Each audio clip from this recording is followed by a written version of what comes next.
Bayangkan 8 bulan kerja keras, tapi gaji nggak pernah masuk. Tetap bangun pagi, tetap ke puskesmas, tetap layani pasien.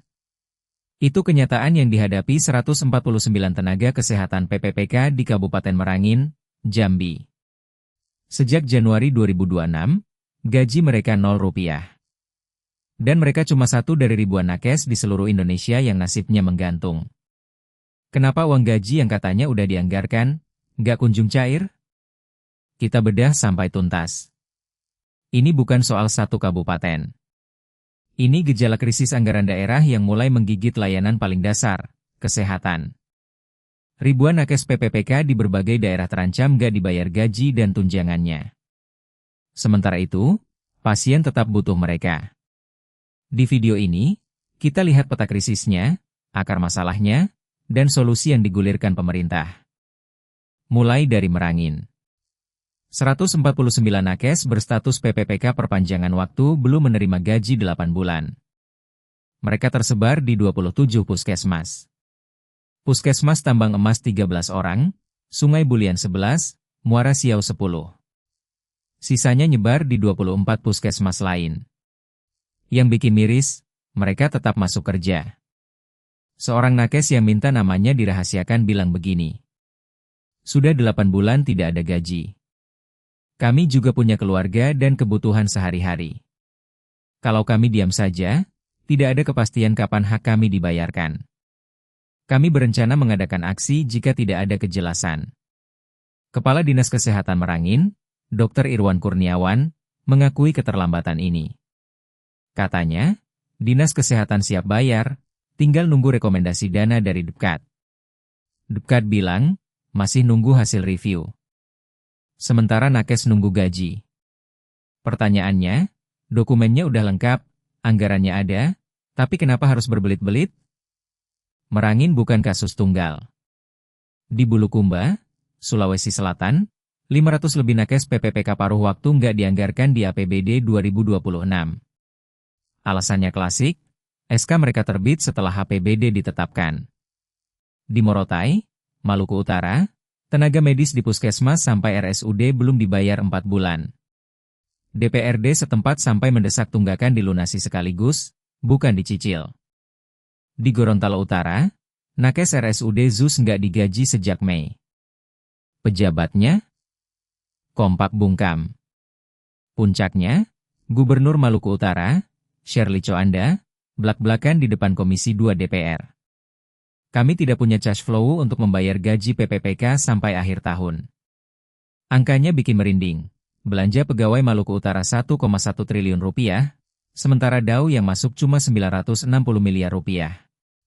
Artinya, buat bayar gaji aja udah jebol, apalagi buat layanan lain. Jadi kenapa APBD daerah bisa jebol? Ada 3 faktor. Pertama, pengangkatan massal PPPK. Jutaan honorer diangkat jadi PPPK dalam beberapa tahun terakhir. Beban gaji melonjak drastis, tapi pendapatan daerah nggak ngikut. Kedua, batas aman belanja pegawai 30% dari APBD udah jebol di mana-mana. Mendagri Tito Karnavian menyebut angka yang mencengangkan, Tojo Una-Una 56,65%, Sigi 60%, Donggala 53,9%, Buol 51%. Bayangkan, lebih dari separuh uang daerah habis buat gaji. Ketiga, birokrasi yang lambat.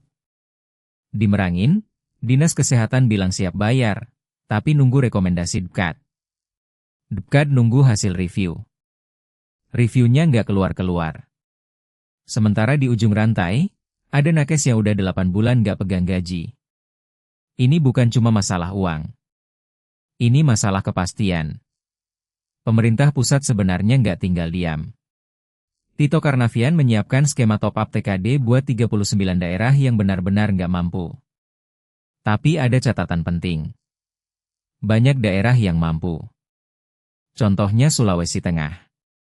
Punya anggaran hibah 120 miliar rupiah yang bisa diefisiensikan buat bayar PPPK. Jadi, sebelum minta bantuan pusat, daerah diminta berbenah dulu. Sementara itu, Komisi 2 DPR mengusulkan langkah lebih radikal. Gaji PPPK guru dan nakes dibiayai langsung dari APBN. Jangka pendeknya, Kemenkeu diminta kasih relaksasi supaya daerah dengan belanja pegawai di atas 30% nggak kena sanksi. Jangka panjangnya, revisi UU HKPD biar ada kepastian hukum. Tapi pertanyaannya, berapa lama lagi nakes harus nunggu? Jadi, apa artinya semua ini buat kita? Pertama, nakes itu garda terdepan. Kalau mereka mogok atau mengundurkan diri, pasien yang rugi. Kedua, krisis ini bukan cuma soal angka di kertas. Ini soal orang. Orang yang jaga kesehatan kita, tapi nggak bisa bayar sekolah anaknya. Ketiga, solusinya sebenarnya ada. Efisiensi, top up, atau mengalihkan beban ke APBN. Yang kurang cuma satu, keberanian politik buat eksekusi. Kalau kamu peduli sama nasib tenaga kesehatan daerah, tulis di kolom komentar. Menurutmu, gaji nakes PPPK sebaiknya dibiayai APBN atau tetap APBD? Subscribe biar nggak ketinggalan update berita kayak gini. Sampai jumpa di video berikutnya.